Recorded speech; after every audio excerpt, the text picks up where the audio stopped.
안녕하세요. 쓸모있는 디지털 채널입니다. 오늘은 그동안의 영상들 중에서 직장인들에게 기본적으로 꼭 필요한 영상들만 모아서 통합본을 만들었습니다.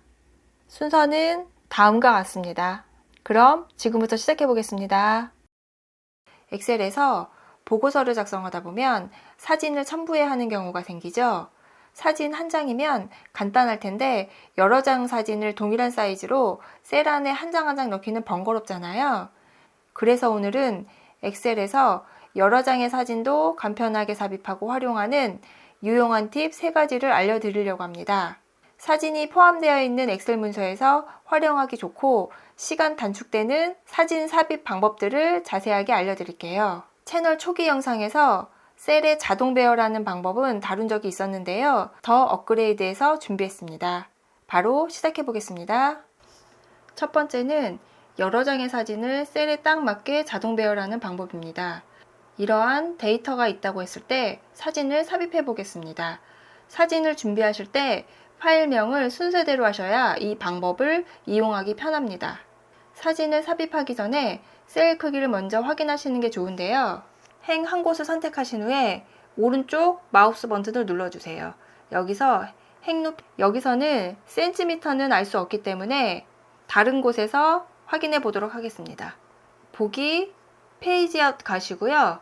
여기서 아까랑 마찬가지로 마우스 오른쪽 버튼 눌러주세요. 행 높이 가시면 지금 보시면 정확한 사이즈를 알 수 있습니다. 그리고 열너비도 확인해 보겠습니다. 둘 다 확인을 하셨으면 여기 기본 클릭하시면 원래 화면으로 돌아옵니다. 그럼 사진을 삽입해 보겠습니다. 삽입, 그림, 이 디바이스에서 사진을 선택하시는데 저는 미리 사진을 번호로 저장을 했습니다.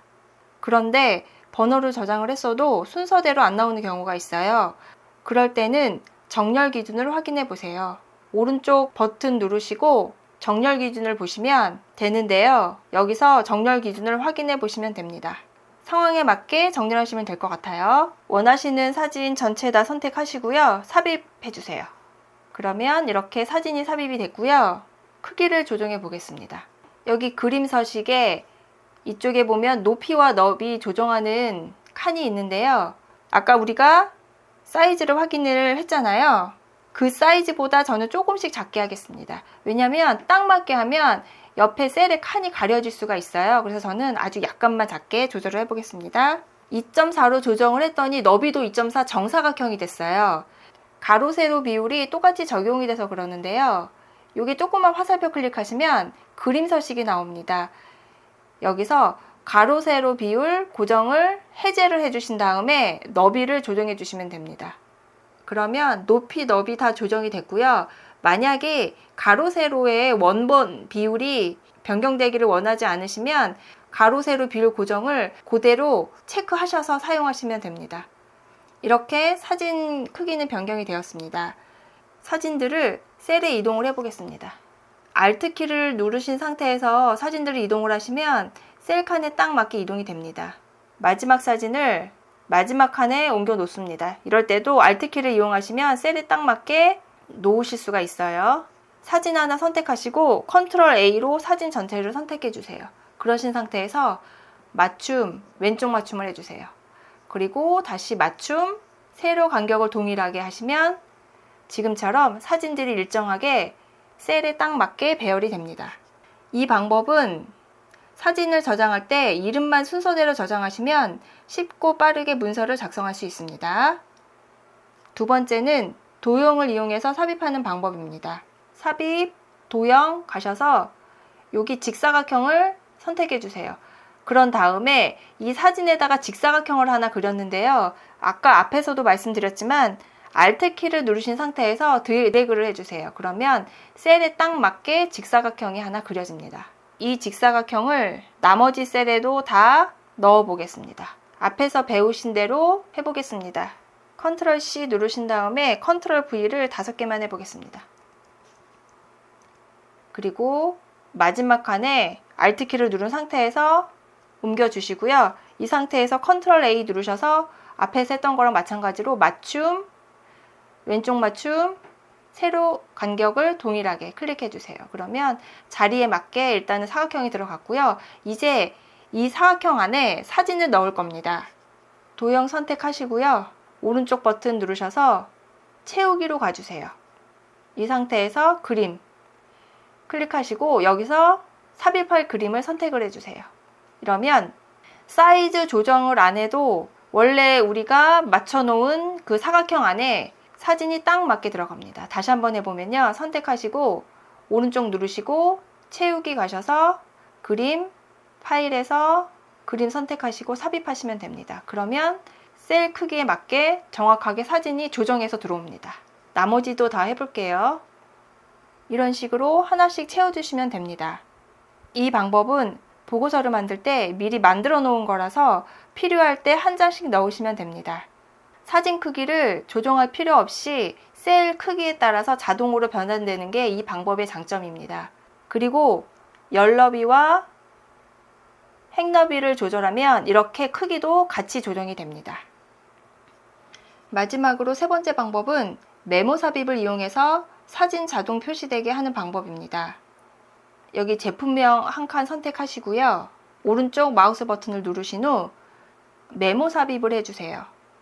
여기 대각선에 있는 사이즈로 조정을 해보겠습니다. 이렇게 해서 위에 퍼센테이지 보이시죠? 저는 그걸로 조정을 하거든요.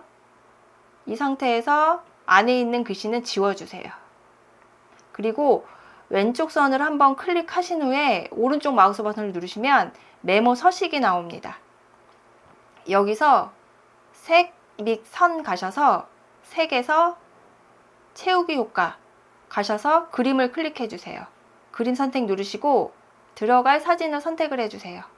삽입 누르시고 확인 누르시면 지금처럼 이렇게 사진이 들어가는데요. 얘는 메모 형식이기 때문에 안 보였다가 클릭만 하면 보이는 겁니다. 밑에 있는 칸도 한번 넣어 볼게요. 오른쪽 누르셔서 메모 삽입 가신 다음에 사이즈를 조정해 주세요. 그리고 글씨를 지우신 다음에 오른쪽 선을 한번 클릭해 주시고 오른쪽 마우스 버튼 눌러주세요. 메모 서식 들어가셔서 색 및 선 가신 다음에 색 클릭하셔서 채우기 효과 그림에서 그림 선택해서 이런 식으로 하나씩 해주시면 됩니다. 그럼 이렇게 메모에 사진이 자동 표시됩니다. 만약에 사이즈 조절하시다가 메모를 놓치셨다면 메모 편집에서 같은 방법으로 다시 하시면 됩니다. 지금까지 여러 장의 사진을 삽입하는 방법 3가지를 알려드렸습니다. 각각의 보고서나 문서에 따라서 상황에 맞게 선택하셔서 사용하시면 됩니다. 회사에 다니면서 엑셀을 사용하려면 여러 가지 함수를 알아야 하는데요. 모두 외우기 힘들잖아요. 이럴 때 이 함수 2가지만이라도 알아두면 정말 유용하게 사용할 수 있는 함수가 있는데요. 바로 countIf와 sumIf 함수입니다. 이 두 함수는 엑셀 관련 시험에서도 꼭 나오는 함수입니다. 특정 조건에 맞게 데이터의 개수와 합을 구하는 함수인데요. 특정 제품의 매출 합계나 판매 개수를 구할 때 사용합니다. 이 두 함수만 알아도 웬만한 일은 처리 가능합니다. 그럼 지금부터 시작해 보겠습니다. 이러한 데이터가 있을 때 특정 제품의 개수와 합을 구해 보겠습니다. 먼저 countIf 함수를 사용해서 제품명별로 개수를 구해 보겠습니다. countIf 함수는 특정 범위에서 조건이 맞는 셀의 개수를 구하는 함수인데요. 범위와 조건으로 구성되어 있습니다. TV의 판매 개수를 구해 보겠습니다. 는 입력하시고요. countIf 입력해 주세요.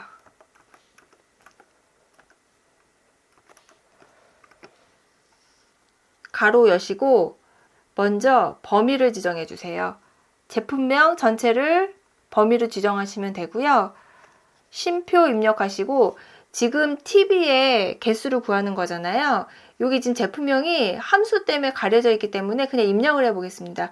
여기 지금 TV 있는 칸이 F5거든요. F5 입력하신 다음에 가로 닫아주세요. 그리고 엔터 치시면 이렇게 범위 중에서 TV가 몇 대인지가 나왔습니다.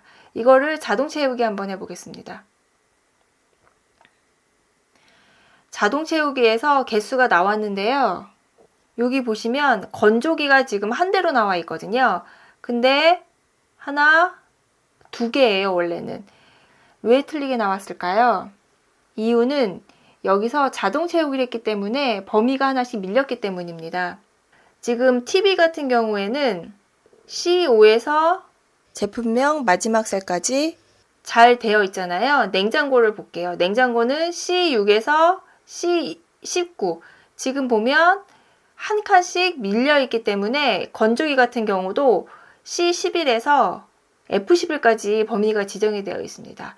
그러면 이럴 때는 이렇게 그냥 하시면 안 됩니다. 범위를 잘못 지정했기 때문인데요. 다시 한번 해보겠습니다. 지금 처음에 구한 countIF 함수의 범위를 보겠습니다.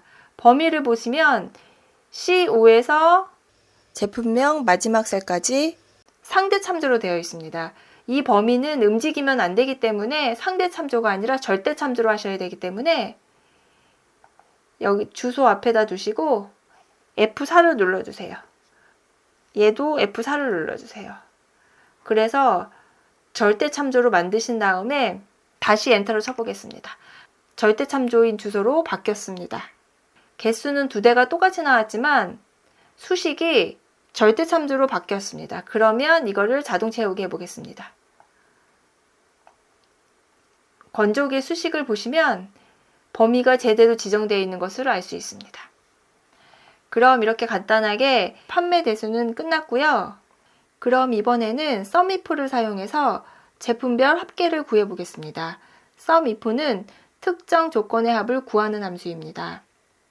SUMIF는 조건의 범위, 조건, 합계를 구할 범위 이렇게 해서 구성이 되어 있습니다. 그럼 이 TV의 총 매출을 구해보겠습니다. 총 매출 클릭하시고요. 는 하시고 SUMIF 입력해주세요. 먼저 조건의 범위를 선택해 보겠습니다. 제품명과 가격 전체를 선택해 주시면 되고요. 쉼표 하시고 조건을 선택해 주세요. 조건은 TV잖아요. 그러니까 TV 클릭하시고 쉼표 그리고 합계를 구할 범위잖아요. 그러니까 여기 가격만 범위를 선택해 주세요. 그런데 이 SUMIF도 마찬가지로 아까 countIF처럼 절대 참조로 바꿔야 합니다. 여기 맨 앞에 C5 클릭하신 다음에 F4를 눌러주세요. 그리고 여기도 F4 눌러주시고요. 그리고 F5 조건은 TV, 냉장고, 전자레인지 쭉 하나씩 변해야 되니까 그냥 상대 참조로 놔주시면 되고요. 합계를 구할 범위도 F4 눌러서 절대 참조로 만들어줍니다. 이렇게 하셨으면 괄호 닫고 엔터 쳐주세요. 그러면 TV 두 대가 240만원 보면 한 대에 120만원씩이기 때문에 맞게 나왔잖아요. 그러면 이거를 자동 채우게 해주겠습니다.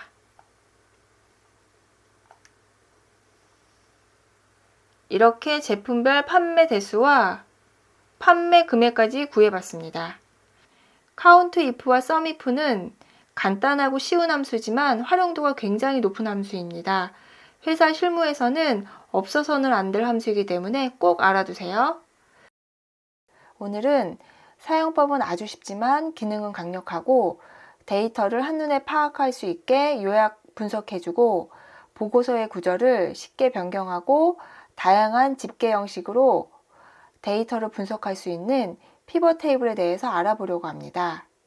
보고서의 구조를 변경하려면 많은 시간과 작업이 필요하지만 피벗 테이블은 몇 번의 클릭으로 간단하게 해결할 수 있습니다. 그럼 지금부터 시작해 보겠습니다. 이러한 데이터가 있을 때 간단하게 제조사별 금액의 피벗 테이블을 만들어 보겠습니다. 전체 선택해 주시는데요. 한 곳 선택하신 후 컨트롤 A 눌러주세요. 이 상태에서 삽입, 피벗 테이블, 테이블 범위에서 선택해 주세요. 피벗 테이블을 어디에 만들 건지 정하시면 되는데요. 새 워크시트에 만드셔도 되고 기존 워크시트에 만드셔도 되는데요. 지금은 기존 워크시트에 만들어 보겠습니다. 기존 워크시트 클릭하신 후에 위치 클릭하시고 피벗 테이블 만들 셀을 하나 선택해 주세요. 그러신 다음에 확인 누르시면 이제 이곳에 피벗 테이블 만들어지는데요. 이 피벗 테이블 필드는 만드시면 맨 오른쪽에 있는데요. 위치를 원하시는 곳에 두셔서 사용하시면 됩니다. 여기에 있는 필드 중에서 위치하고 싶은 곳에 아래다 끌어다 놓으면 되는데요. 행, 열, 값에 원하시는 필드를 놓으시면 됩니다. 제조사별 금액을 만들어 보려면 제조사를 드래그해서 행에 끌어다 주세요. 그러면 이렇게 보시는 것처럼 제조사가 나와 있고요. 금액은 값으로 옮겨 보겠습니다. 지금 보시면 간단하게 제조사별 금액이 만들어졌습니다. 잘 모르시겠으면 하나씩 옮겨 보시고 원하는 데이터가 나올 때까지 옮겨 보세요. 지역도 이렇게 놔보시고 이게 아니다 싶으면 다시 끌어다 올려놓으시면 없어지거든요. 그러니까 한번 옮겨보시고 하시면 될 것 같아요. 그리고 여기서 성별을 추가하고 싶으시면 성별도 끌어다 놓으시면 됩니다. 여기 보시면 여기 합계가 표시되어 있는데요. 여기 값을 바꿀 수가 있어요. 오른쪽 단추 누르시고 값 요약 기준 보시면 지금 합계가 나와 있잖아요. 개수를 클릭하시면 개수로도 바꿀 수 있고요. 다시 값 요약 기준 가셔서 평균으로도 바꿀 수 있습니다. 그리고 비율로 표시하고 싶으시면 값 표시 형식에서 여기 총합계 비율을 선택하시면 100%를 기준으로 비율로도 표시가 가능합니다. 이 상태에서 금액과 비율을 같이 보고 싶으시면 여기 필드에서 금액을 다시 값에 하나 추가해 주세요.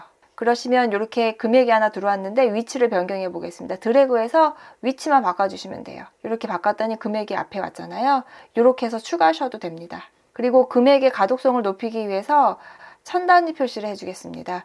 지금 아무거나 선택되어 있는 상태에서 오른쪽 누르시고 셀 서식에서 사용자 지정 그리고 천 단위 표시가 샵, 샵 0이잖아요. 이거 선택하신 다음에 확인 눌러주세요. 그러면 이렇게 천 단위마다 표시가 됩니다. 그런데 이렇게 하셔도 되는데요. 우리 보통 셀 서식에서 표시 형식을 바꿀 수 있잖아요. 선택하시고 컨트롤 1 가셔서 여기 셀 서식에서 변경하셔도 됩니다. 아까랑 똑같이 이렇게 변경하셔도 되고요. 또는 단축키를 이용하셔서 하셔도 되는데요. 천 단위 단축키는 컨트롤 쉬프트 1입니다. 컨시 1 누르시면 이렇게 천 단위로도 표시가 가능합니다. 저는 주로 컨트롤 1 해서 변경하거나 단축키 컨트롤 쉬프트 1로 변경을 합니다. 지역별로도 보고 싶으면 여기 필터 자리에 지역을 끌어다 놓습니다. 그러면 여기 지역이 보이잖아요. 여기서 원하시는 지역 하나 선택하시고 확인 누르시면 이렇게 경기도에 해당하는 제조사별 금액이 나옵니다. 그런데 경기도가 아니라 여러 지역을 선택하고 싶으시면 다시 이곳 클릭하셔서 여러 항목 선택 클릭하신 다음에 원하시는 지역을 선택해 주세요. 그러면 이렇게 다중 항목으로도 선택이 가능합니다. 그리고 이 상태에서 성별을 한번 추가해 보겠습니다. 여기 행에다가 성별을 하나 추가를 했습니다. 그러면 지금 이렇게 보이는데 제조사 밑으로 성별이 들어갔잖아요. 이렇게 보이는 것을 압축형이라고 하는데요. 디자인, 보고서 레이아웃에서 이 형식을 바꿀 수 있습니다. 아까 제가 말씀드렸듯이 이 형식은 압축 형식인데요. 대부분 테이블 형식을 많이 사용합니다. 테이블 형식으로 표시를 선택해 보겠습니다. 그러면 옆에 테이블 안에 생겨서 따로 남녀가 들어갔습니다. 대부분 테이블 형식으로 하시는 것이 수정하기도 편하고 보기에도 좋습니다. 지금 여기 요약 보이시죠? 이 부분을 숨길 수도 있습니다. 부분합 클릭하신 다음에 부분합 표시 안 하면 지금 보면 요약 부분이 없어졌고요. 다시 표시하고 싶으시면 그룹 하단에 모든 부분합 표시 클릭하셔서 다시 표시하기도 가능합니다. 데이터가 계속 밑으로 추가되는 경우가 많은데요. 피벗 테이블을 만들 때 범위를 지정했기 때문에 데이터를 추가하면 다시 범위를 지정해줘야 하는 번거로움이 있습니다. 그래서 이번에는 데이터를 계속 추가해도 새로 고침만 하면 자동 갱신되는 방법을 알려드리겠습니다. 데이터를 표로 만드는 방법인데요. 표 한 군데 선택하신 후에 컨트롤 A로 전체 선택해 주세요. 삽입, 표 클릭하신 후에 머리글 포함 선택되어 있는 상태에서 확인 눌러주세요. 그러면 이렇게 지금 표가 만들어져 있고요. 이 표 디자인을 변경하고 싶으시면 테이블 디자인에서 변경이 가능합니다. 이건 누르셔서 원하시는 스타일을 선택해 주시면 됩니다. 기본으로 선택을 해보겠습니다. 여기 마지막에 작은 표시가 있는데요. 이 표시가 이 데이터의 끝이라는 표시인데 내용을 한번 추가해 보겠습니다. 위에 내용을 복사해서 한번 붙여넣기 해보겠습니다. 그러면 여기 작은 표시도 보이시죠? 그랬더니 밑에 작은 표시가 다시 마지막에 표시가 되어 있는데요. 이게 중요합니다. 이것 때문에 데이터를 추가해도 피벗 테이블을 만들었을 때 자동 갱신되는 것입니다. 그럼 피벗 테이블을 만들어 보겠습니다. 아무 곳 선택하신 다음에 컨트롤 A 누르셔서 전체 선택해 주세요. 삽입 피벗 테이블 가셔서 피벗 테이블 하나 만들어 주시는데요. 이번에는 새 워크시트로 만들어 보겠습니다. 확인 누르시고 행에는 제조사, 값에는 금액 옮기셔서 제조사별 금액을 만들어 봤습니다. 이 상태에서 데이터를 하나 추가해 보겠습니다. 기존의 데이터 가셔서요. 다시 위에 거 그냥 복사해서 밑에 붙여넣고요. 제조사만 다른 걸로 바꿔보겠습니다. 탭 8로 바꿔볼게요. 그리고 피벗 테이블 가신 다음에 피벗 테이블 안에 한번 클릭하시고 오른쪽 단추 누르셔서 새로 고침 클릭해 주세요. 그러면 여기 지금 아까 추가했던 탭 8이 추가가 되었습니다. 지금까지 피벗 테이블에 대해서 알아봤습니다. 엑셀 실무에서 꼭 필요한 기능입니다. 마우스 몇 번 클릭만 하면 가능할 정도로 쉽고 보고서의 퀄리티도 확 올릴 수 있는 기능입니다. 그리고 표를 바탕으로 피벗 테이블을 만들면 자동으로 추가된 데이터가 반영되어서 자동 갱신됩니다. 꼭 한번 활용해 보세요. 엑셀은 업무를 볼 때 꼭 필요한 프로그램인데요. 하지만 어떻게 사용하느냐에 따라서 30분 걸릴 일도 10분 안에 끝내기도 하고 1시간 만에 겨우 끝내기도 합니다. 그만큼 사용하는 사람에 따라서 차이가 나는데요. 그래서 오늘은 엑셀을 사용함에 있어서 알아두면 업무 효율을 높일 수 있는 엑셀 필수 단축키 37개를 알아보겠습니다. 이미 알고 계신 단축키도 있을 수 있지만 끝까지 보시면 많은 도움 되실 거예요. 지금부터 시작하겠습니다. 첫 번째로 현재 날짜 단축키입니다. 컨트롤 세미콜론 누르시면 현재 날짜가 나오고요. 컨트롤 클론을 누르시면 현재 시간이 나옵니다. 행 전체 선택하는 단축키는 Shift 스페이스바인데요. Shift를 누른 상태에서 스페이스바를 누르시면 행 전체가 선택이 되고요. 컨트롤을 누른 상태에서 스페이스바를 누르시면 열 전체가 선택이 됩니다. 그리고 컨트롤 A를 누르시면 한 문단위 전체가 선택이 됩니다. 컨트롤 Shift 방향키는 입력된 곳 전체가 선택되는데요. 지금 보시는 것처럼 선택이 됩니다. 컨트롤 방향키는 연속된 범위 이동인데요. 컨트롤 누른 상태에서 방향키를 누르시면 지금 보시는 것처럼 이렇게 움직입니다.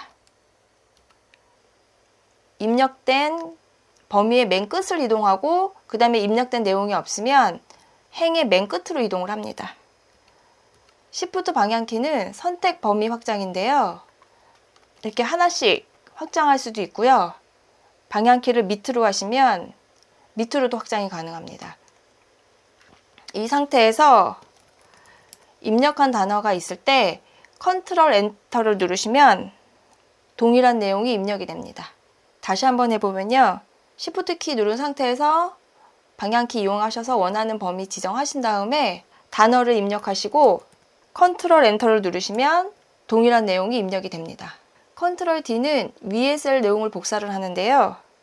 지금 보시는 것처럼 이렇게 위에 셀 내용을 복사를 하고요. 컨트롤 R은 왼쪽 셀 내용을 복사를 합니다.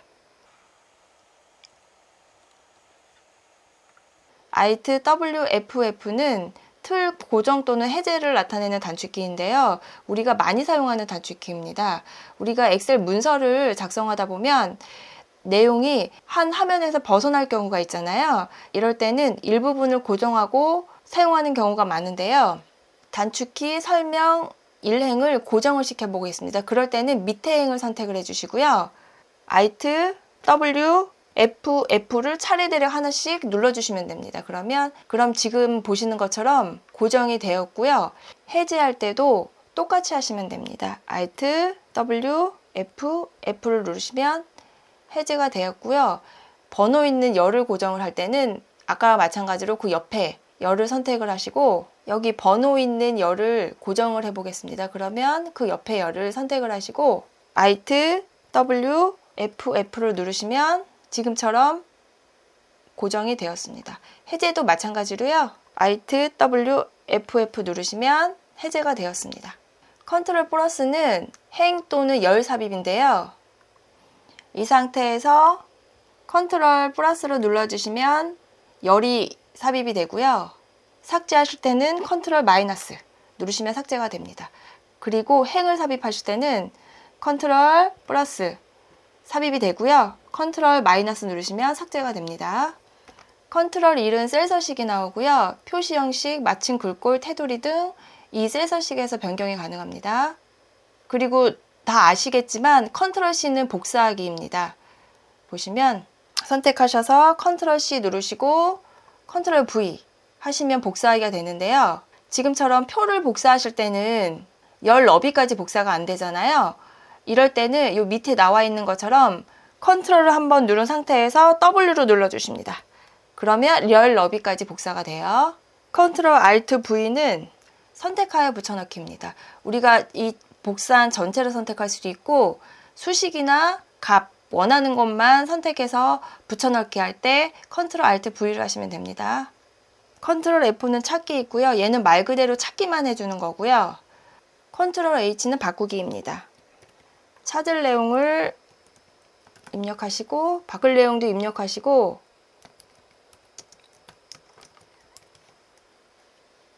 모두 바꾸기 클릭하시면 지금 보이시는 것처럼 3개 항목이 바뀌었다고 나옵니다. F2는 셀 편집입니다. F2 누르시면 이렇게 커서가 나와서 수정할 수 있게 나옵니다. F4는 이전 마지막 작업 반복입니다. 예를 들어서 배경색을 이렇게 노란색으로 바꿨다고 치면 F4를 누르면 이렇게 이전 작업이 그대로 적용이 됩니다. 컨트롤 시프트 마이너스는 테두리 지우기입니다. 지금 보시는 것처럼 테두리가 지워집니다. 컨트롤 시프트 1은 통화 서식 적용입니다. 이렇게 천 단위로 쉼표가 찍히고요. 컨트롤 시프트 3은 날짜 서식 적용입니다.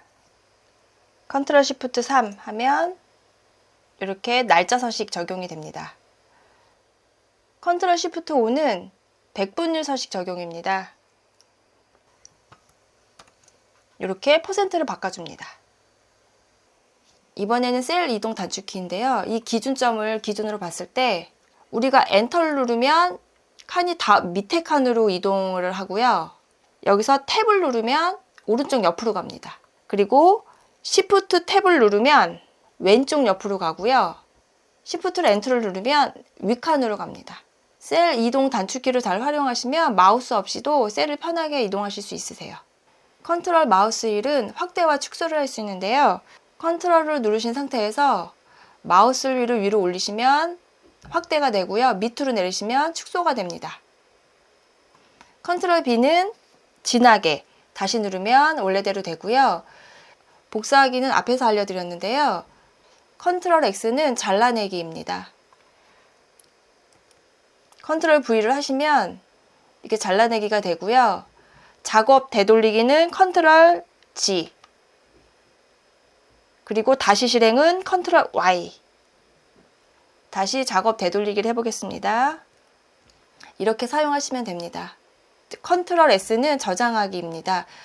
이미 저장이 되어 있는 상태에서 기존의 파일 이름으로 덮어쓰기 되는 거고요. F12는 다른 이름으로 저장이 됩니다. 파일 이름 지정하셔서 버전별로 저장하셔도 좋을 것 같습니다. 컨트롤 P는 인쇄하기입니다. 여기서 페이지 설정하시고 인쇄하시면 됩니다. 지금까지 엑셀 필수 단축키를 알아봤습니다. 단축키를 일부러 외우려고 너무 스트레스 받지 마시고요. 자주 사용하시다 보면 익숙해지실 거예요. 지금 보시는 간단한 표를 가지고 설명해 보겠습니다. 첫 번째로는 천 단위 표시인데요. 천 단위 표시가 안 되어 있으면 숫자를 한눈에 보기 답답하잖아요. 이럴 때는 Alt, H, K를 차례대로 눌러주시면 천 단위 표시가 됩니다. 원하시는 부분을 블럭 설정해 주신 다음에 Alt, H, K를 차례대로 눌러주시면 지금처럼 천 단위 표시가 되고요.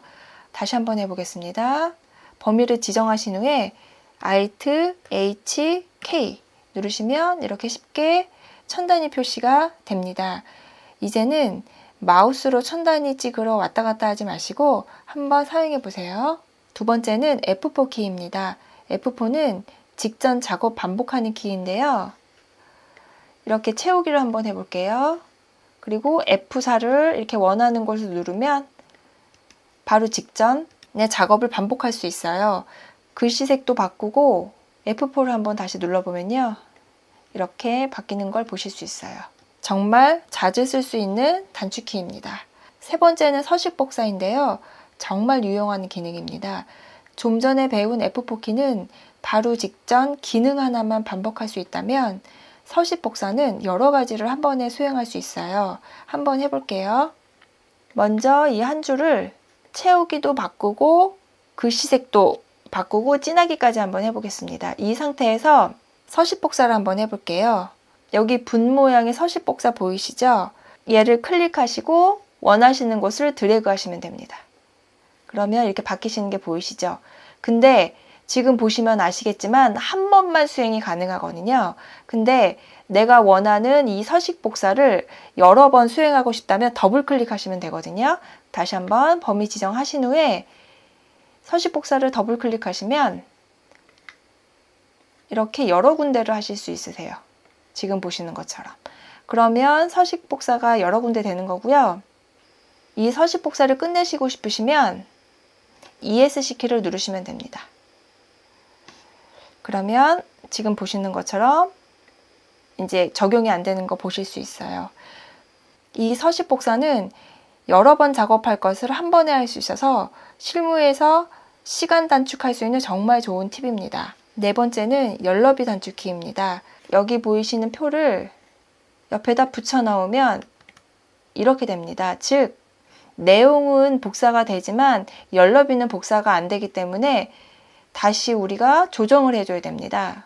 이렇게 일일이 조정을 해줘야 되는데요. 열너비까지 똑같이 복사할 수 있는 단축키가 있습니다. 그럼 한번 해보겠습니다. 선택하신 후에 복사하기 단축키 컨트롤 C를 누르신 후에 복사할 곳을 선택하시고 컨트롤 V 눌러서 붙여넣기 하는 것까지는 똑같아요. 그 다음에 컨트롤 키를 한번 눌러준 후 W 키를 누르시는 겁니다. 이렇게 보이시죠? 그러면 지금 보이시는 것 같이 옆에 있는 표와 똑같이 열너비까지 복사되신 것을 보실 수 있습니다. 여기서 중요한 것은 컨트롤 키를 눌렀다가 뗀 후 W를 누르는 겁니다. 오늘 알려드린 단축키는 몇 가지 안 되지만 정말 실무에서 유용하게 사용하실 수 있는 단축키들입니다. 단축키가 처음에는 익숙하지 않아서 시간이 더 걸리는 것처럼 생각되실 수 있는데요. 조금만 사용하시면 정말 업무가 빨라집니다. 다음 영상도 꼭 필요하고 유용한 영상으로 찾아뵐게요. 구독과 좋아요도 부탁드립니다. 감사합니다.